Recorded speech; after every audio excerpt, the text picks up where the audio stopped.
Halo teman-teman, selamat datang di channel Scalping Trader. Di video kali ini ya, kembali saya buat saham-saham yang saya jadikan rekomendasi ya untuk watchlist trading di tanggal 30 Agustus 2024 ya. Teman-teman, kembali saya mau ingetin kalau ini bisa teman-teman jadikan sebagai watchlist ya. Jadi base-nya lihat dulu respon marketnya. Saya biasanya hanya entry di saham yang direspon market ya, jadi saham-saham yang naik ya ketika market opening. Kalau dia nggak naik atau merah, saya nggak entry. Ya, teman-teman harus paham juga bahwa keputusan beli dan jual ada di tangan teman-teman masing-masing. Dan ya tidak ada kepastian ya saham yang saya rekomendasikan akan naik. Ya terkadang saham yang saya rekomendasikan paginya kencang, sorenya udah merah lagi gitu ya. Jadi makanya biasanya saya buy and sell-nya cepat, saya scalping gitu ya. Saya in out dan biasanya saya nggak hold ya, kecuali sahamnya arah atau ya saya belinya sore-sore untuk ya BSJP gitu ya. Itu intinya teman-teman harus bertanggung jawab. Oke, tanggal 30 di penghujung bulan ini teman-teman saya punya 4 saham: PTRO, INET, PNLF, ABMM ya.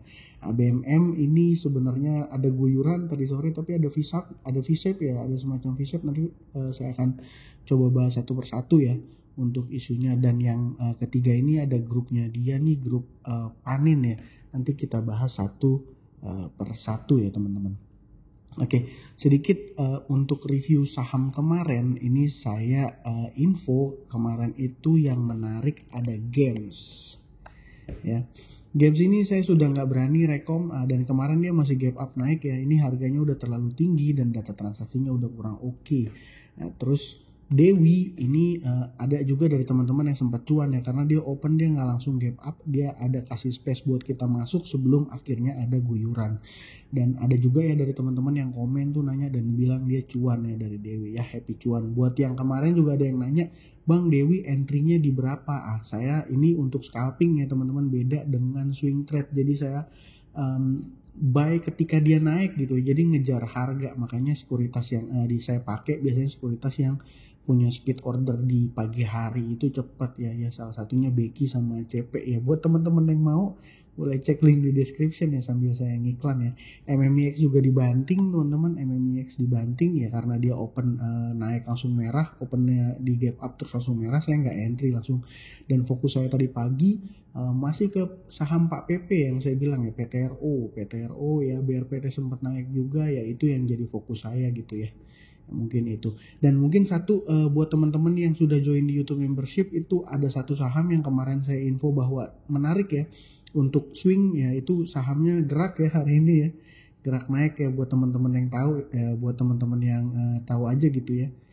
Saya bikin konten video buat teman-teman, nanti aja cari nanti. Pokoknya kalau ada yang nanya itu masih bisa masuk apa enggak, masih bisa ya. Itu kayaknya baru-baru mulai indikasi awal dia mau main ya. Targetnya sampai ke berapa? Targetnya sampai ada distribusi kuat ya. Nantilah kita bahas lagi, saya buat video spesialnya nanti buat teman-teman yang sudah join di YouTube membership. Oke, yang pertama pembahasannya tadi saya masih fokus ke saham Pak PP yang PTRO ya teman-teman. Ini close dulu.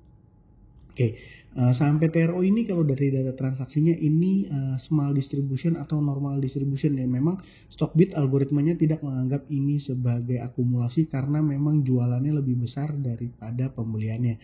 Tapi kalau kita lihat secara transaksi 2 hari ini saham PTRO naik solid ya. Naik kuat, naik solid gitu ya. Dan di 28-nya ada akumulasi besar dan itu pembeliannya dibeli oleh CC.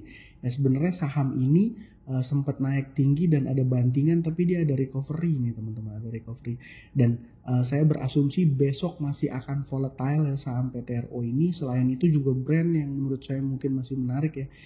Ini masih akan volatile asumsi saya, dan dia saham yang value transaksinya besar ya teman-teman. Jadi kalau seandainya kita entry, dan dia nih kelebihannya salah satunya adalah margin able ya, atau limit able. Jadi buat teman-teman yang trading pakai limit ini di PTRO bisa. Kalau di Becky saya tuh bisa 3 kali ya, punya 10 juta bisa buy buying power 30 jutaan ya kalau nggak salah ya. Nanti teman-teman cek sendiri. Jadi 1% aja sangat berdampak terhadap portofolio gitu ya. Jadi itu alasan kenapa PTRO menurut saya masih akan menarik di saham besar, volatilitas tinggi ya, dia naik closingnya sampai 13% ya.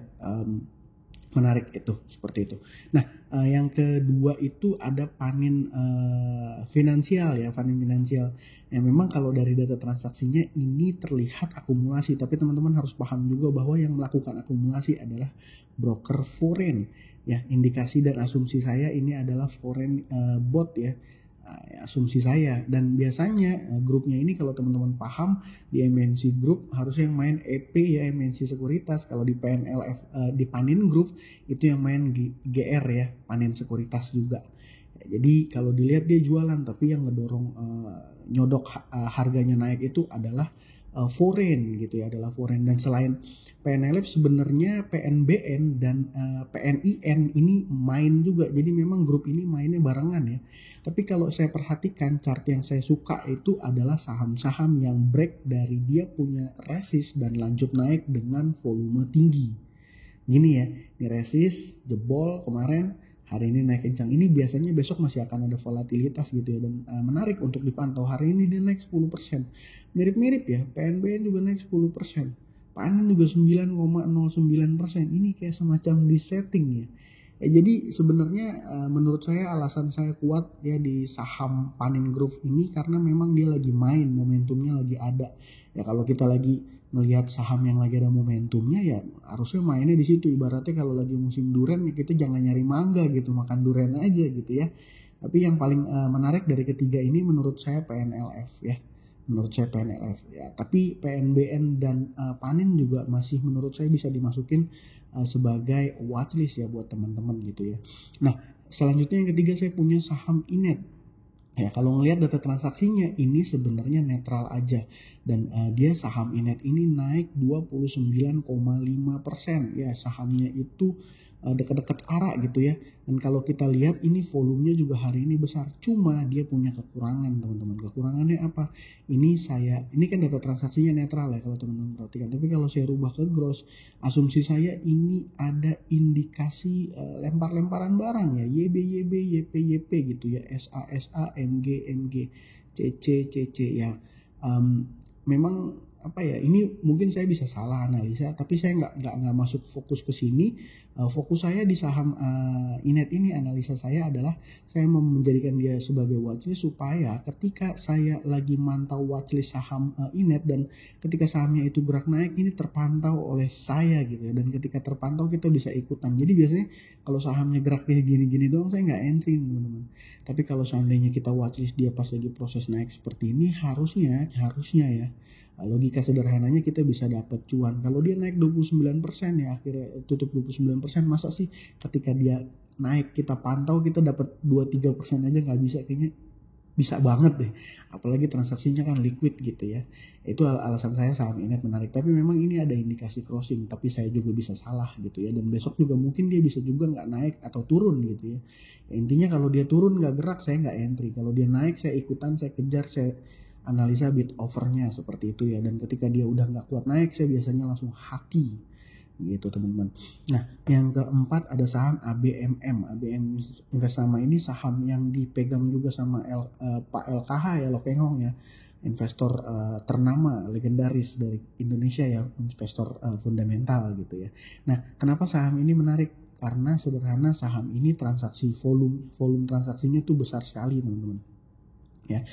Kalau hari ini kita lihat volume transaksinya itu 121.000 lot gitu ya, volumenya di tanggal 28 itu yang juga besar ini 155, tapi di hari sebelumnya ya ini sekedar buat sharing ke teman-teman hanya 40.000. Artinya apa? Artinya volume transaksi yang terjadi itu sangat besar. Ini mengindikasikan memang sahamnya lagi main gitu ya. Dan itu satu. Yang kedua memang menurut saya ini ada sedikit potensi kita bisa ambil cuan gitu ya. Kenapa? Karena di saat menjelang closing, menjelang jam 3 itu ada bantingan deras, dan asumsi saya yang ngebanting besar itu adalah broker YP. Ini net sell kuat dari YP ya. Dan ketika dia net sell ada V-shape recovery ya teman-teman, sampai dia di harga 5.000 tapi akhirnya closing di 4.700 4770. Nah, yang membuatnya menarik adalah VWAP atau average transaction-nya itu ada di harga 5.179 dan dia closing di bawah VWAP. Dan mostly ini BKAK ini di 5.000-an, CP 5.000-an, XCXL 5.000-an, ya asumsi saya dia akan ada potensi balik ke VWAP-nya dia gitu ya di area 5.000. Dan kalau saya lihat dia closing di 4770 nih ya. Ini pakai sederhana ya teman-teman, dan saya juga disclaimer saya bisa salah, anggaplah di sini yang 4770 sampai di average dia di tadi berapa ya? Anggaplah 5.000 ya. Ini kita punya upside-nya itu potensi dia balik ke VWAP itu 5%-an gitu ya. 5%-an. Tadi dia 5179 ya. Kalau ini 50 ya 56%-an lah asumsinya. Ya ini pun jika tekanan jual dari pemegang saham ABMN ini nggak kencang di besok pagi ya. Tapi saya sih berasumsi ini bakal ditarik lagi sini. Dia teman-teman pakai logika ya, ini naik kemarin naik kenceng kemarin 18% dan hari ini naik 2,5 ya, sebelum sempat naik kenceng banget sebelum akhirnya dibanting dengan volume yang lumayan besar, dan sahamnya saham liquid kayaknya kan nggak mungkin ya nggak kayak gorengan-gorengan yang 100 jutaan ya, pasti masih akan main ke depannya ABMN. Kalau besok dia sideways ya saya nggak entry, tapi buat teman-teman yang mau swing saya rasa ini masih berpotensi menarik saham ini ya teman-teman. Jadi dari saya itu untuk besok ada PTRO, INET, PNLF, ini Panin Group ya, PNBN sama PNIN juga bisa dipantau. Yang keempat ada ABMM. Ya, mudah-mudahan video saya bermanfaat dan bisa kasih cuan ke teman-teman gitu ya. Sekian dari saya. Kalau ada teman-teman yang punya saham lain mau didiskusikan boleh ya sharing di kolom komentar gitu. Oke, itu aja dari saya kali ini. Terima kasih buat teman-teman yang sudah menonton. Salam cuan. Thank you.